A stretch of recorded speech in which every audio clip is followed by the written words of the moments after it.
Hello everyone, good morning. आज हम physics का फर्स्ट चैप्टर का बेसिक शुरू करने जा रहे हैं, +1 फिजिक्स का। यहाँ पे आप देखिए, सबसे पहले हम देखते हैं फिजिक्स क्या चीज़ है। फिजिक्स क्या है? हम एक टेक्निकल वर्ल्ड में रह रहे हैं। हमारे प्रधानमंत्री श्री नरेंद्र मोदी जी कहते हैं कि मुझे टेक्नोलॉजी से बहुत प्यार है। आपने देखा होगा कि आज के दौर में हम मोबाइल फ़ोन का इस्तेमाल कर रहे हैं, हम एलईडीज़ का इस्तेमाल कर रहे हैं, हम एसी का इस्तेमाल कर रहे हैं, रेफ्रिजरेटर्स का इस्तेमाल कर रहे हैं, हाईटेक कार्स का इस्तेमाल कर रहे हैं। तो ये सब कैसे पॉसिबिलिटी हुई? ये सब फिजिक्स के कारण पॉसिबल हुई। मतलब टेक्नोलॉजी के डेवलपमेंट में फिजिक्स का बहुत बड़ा हाथ है। हम सुबह उठते हैं, जब सुबह उठते हैं तो हम सबसे पहले देखते हैं कितना टाइम हुआ है, कि 8 बजे हैं, 7 बजे हैं, 6 बजे हैं, 5 बजे हम टाइम देखते हैं। तो वो क्या है? एक घड़ी की तरफ देखते हैं। जब हम घड़ी की तरफ देखते हैं तो वो भी एक फिजिक्स का ही पार्ट है, जो कि आपको बता रहा है कि टाइम जो है वो चेंज हो रहा है। सुबह सन निकलता है, शाम को सेट होता है, सनराइज हो रहा है, सन सेट हो रहा है। ये सब फिजिक्स का ही पार्ट है। दिन हो रहा है, रात हो रहा है, ये सब फिजिक्स का पार्ट है। ठीक है, अब मैं यहाँ पे कुछ वर्ड्स लिखने जा रहा हूँ, जिस पे हमने ध्यान देंगे। मैं बात देखता हूँ नेचर, ठीक है। उसके बाद मैं लिखता हूँ natural phenomenas,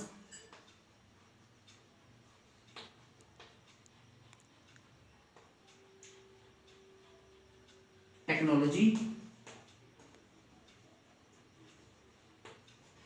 and physical laws in physics.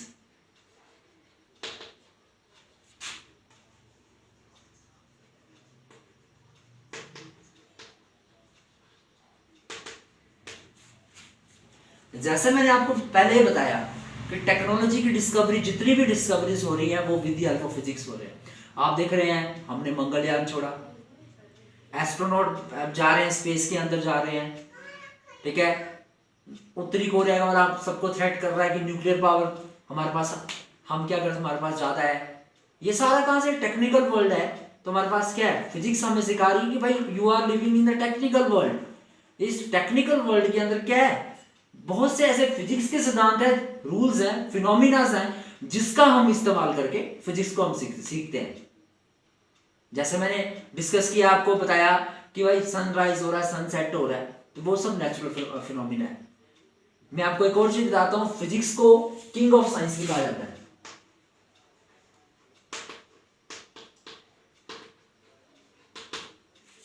अब आप सोच रहे होंगे इसको किंग क्यों कहा गया?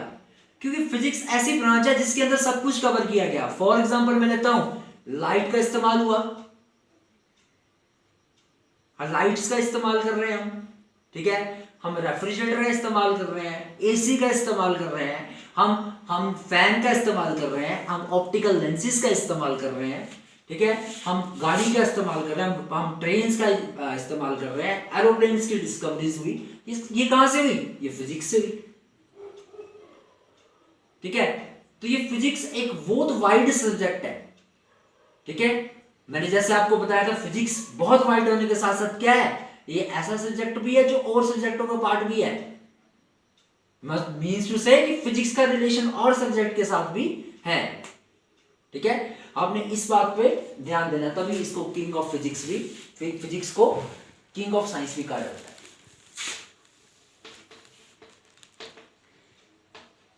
अब रही डेफिनेशन की बात कि भाई व्हाट इज फिजिक्स।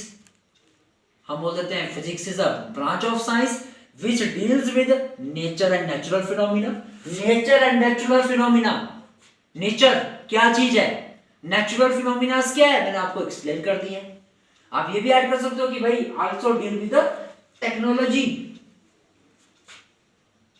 वो भी मैंने एक्सप्लेन कर दिया।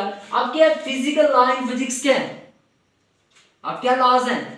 बहुत से ऐसे लॉ हैं फिजिक्स के अंदर जो कि डिस्कवरी इंसिडेंटली होगी। एग्जांपल लेते हैं, न्यूटन की डिस्कवरी का किया, एक एप्पल उन पे गिरा, उन्होंने डिस्कवरी कर दी, ठीक है। There are numerous of discovery जो है इंसिडेंटली हुई है। मैं कई लॉ की बात करता हूं, law of conservation of energy है, ठीक है, law of conservation of momentum है, जिसको हम थोड़ा एक्सप्लेन करेंगे। हम एग्जांपल लेते हैं, हाथ को रगड़ा, हीट क्या रही, कंजर्व्ड रही।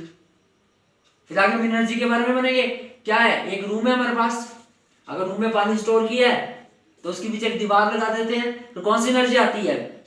Potential energy. मींस टू से क्या है, जो एनर्जी किसकी वजह से आई है? Due to position. एक हम काइट फ्लाई कर रहे हैं, काइनेटिक एनर्जी।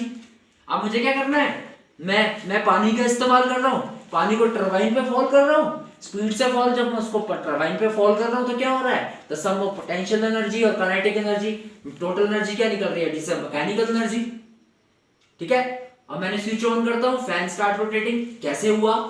पिक्चर्स टीवी के ऊपर, एलईडी के ऊपर एक स्क्रीन आ रही है, वो कैसे हुई? आप मोबाइल पे बात कर रहे हो, यहाँ से आप बात कर रहे हो दूसरी साइड, वो कैसे हुई? ठीक है, ये सब एक फिजिक्स के अंदर ही आपका कवर करेगा। इसके बाद मैं आपको फिजिक्स का एक ये बताना चाहूंगा कि फिजिक्स एक छोटा सब्जेक्ट नहीं है, ये एक बहुत वाइड सब्जेक्ट है जिसको हम डिस्कस करते हैं। अब ये वाइड सब्जेक्ट कैसे है, कैसे है ये बताया, इसके न्यूमरस ऑफ ब्रांचेस है। मैं बात करता हूं मैकेनिक्स, मैकेनिक्स एक ब्रांच ऑफ फिजिक्स है जो डील करती है मोशन के साथ, लॉ ऑफ ग्रेविटेशंस। ठीक है, मोशन हम तो बात करेंगे, मोशन को डिटेल में डिस्कस करेंगे कैसा मोशन है। ठीक है, उसके बाद मैं आपको उसके बाद बता देता हूँ thermodynamics.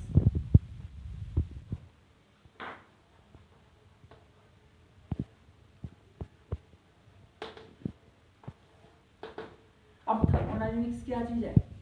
Thermodynamics branch of physics है जो हीट के साथ रिलेट करती है, हीट और टेम्परेचर के साथ रिलेट करती है, जिसको हम थोड़ा स्टडी करेंगे। उसके बाद हम पढ़ेंगे एकॉस्टिक।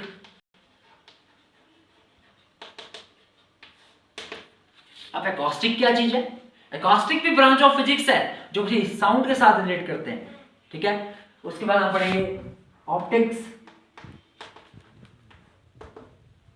अब ऑप्टिक्स क्या है? ब्रांच ऑफ फिजिक्स है जो लेंसेज के साथ इसका वर्क करेंगे। ठीक है, लेंसेज कैसे काम करते हैं, लेंसेज कैसे बनता है, उसकी इमेज कैसे बनता है, ये सब हम डिस्कस करेंगे। उसके बाद हम न्यूक्लियर फिजिक्स की बात करते हैं।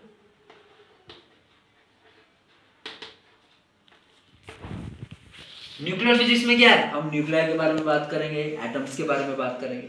और ठीक है, उसके बाद पार्टिकल फिजिक्स है, क्वांटम फिजिक्स है। पार्टिकल फिजिक्स में हम उसकी पार्टिकल नेचर के बारे में पता करते हैं।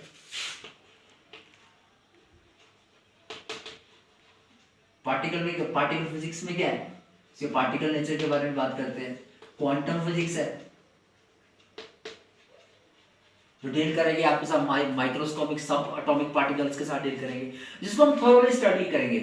ठीक है, जैसा कि आपका जो प्रेजेंट चैप्टर है उस में क्या है, हम बात करते हैं मेजरमेंट की, physical world and the measurement की बात करते हैं। अब मैं देखो रिलेट करता हूं, मैं आपसे पूछता हूं आपकी एज क्या है, तो आप बोलते हैं मेरी एज जो है 13 साल 14 साल, जितनी भी आपकी एज है। आप ऐसे तो नहीं कहोगे मेरी एज 13 kg है, 15 kg है, तो वो एक सिस्टम ऑफ यूनिट आपस में रिलेट नहीं कर रहा। आपको क्या है, एक स्टैंडर्ड यूनिट है, एक स्टैंडर्ड यूनिट है जिसका मैंने इस्तेमाल करना है। जैसे कि आपको पता है कि मास की यूनिट क्या है, ठीक है, और वेट की यूनिट क्या है, आपका वेट क्या है, वेट का क्या है आपका वेट, केजी। ठीक है, आपकी मास की यूनिट आपको एक्सप्लेन की हुई है कि क्या होती है।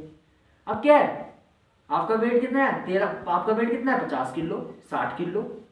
ठीक है, आपकी उम्र कितनी है 12 ईयर्स 13 ईयर्स। एक यूनिट है जो कि स्टैंडर्ड यूनिट है जिसका हमने काम करना है।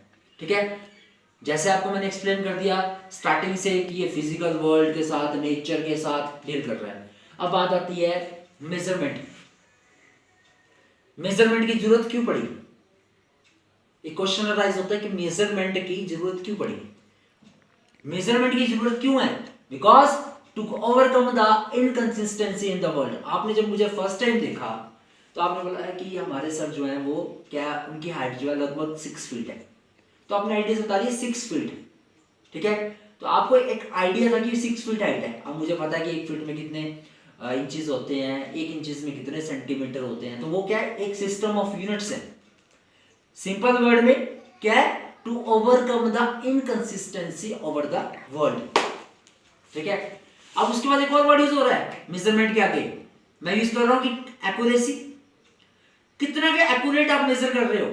ठीक है, आप मार्केट में सामान लेने के लिए जाते हो, एक दुकानदार के साथ सब्जी लेते हो, वो वो क्या करता है, 1 किलो एप्पल तोल देता है, उसी को आप घर आके तोलते हो तो 900 ग्राम निकलते हैं। तो आप बोलते हैं कि कोई ना कोई उसकी मशीन में एरर है, ठीक है। अब वर्ड मैंने यूज किया एरर, फॉल्ट, क्या कमी है, तो वहां पे 100 ग्राम की 100 ग्राम्स की कमी है, ठीक है।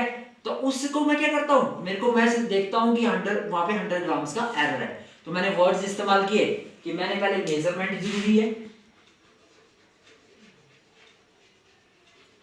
मैं मेजरमेंट कर रहा हूं, ठीक है। अब जो मेजरमेंट कर रहा हूं वो कितनी कर एक्यूरेट है, ठीक है। और उसके बाद जो मैं एक्यूरेसी निकाल रहा हूं तो उसकी एक स्टैंडर्डाइज्ड वैल्यू है।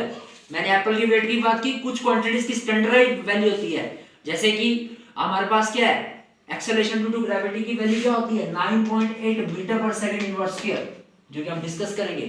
तो आप कई बार आप मेजर करते हो इसे कम या कम आती है या ज्यादा आती है, जो भी आती है कम आती है, सॉरी, ठीक है। तो आप वहां पे क्या वर्ड इस्तेमाल करेंगे, एरर।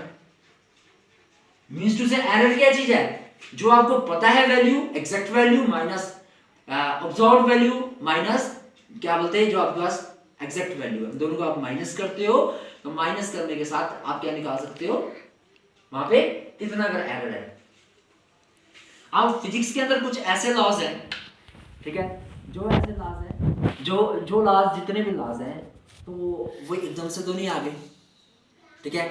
उसके लिए क्या किया होगा, सबसे पहले साइंटिस्ट ने उस चीज को ऑब्जर्व किया, मींस टू से उसने ऑब्जर्व किया कि भाई ऐसा फिनोमिना होता है, ये होता है, ठीक है। अब क्या है, जो साइंटिस्ट बोला जरूरी नहीं है वो सही है, तो उस पर क्या किया गया, उसका हाइपोथेसिस किया गया कि क्या वो सही बोल रहे हैं।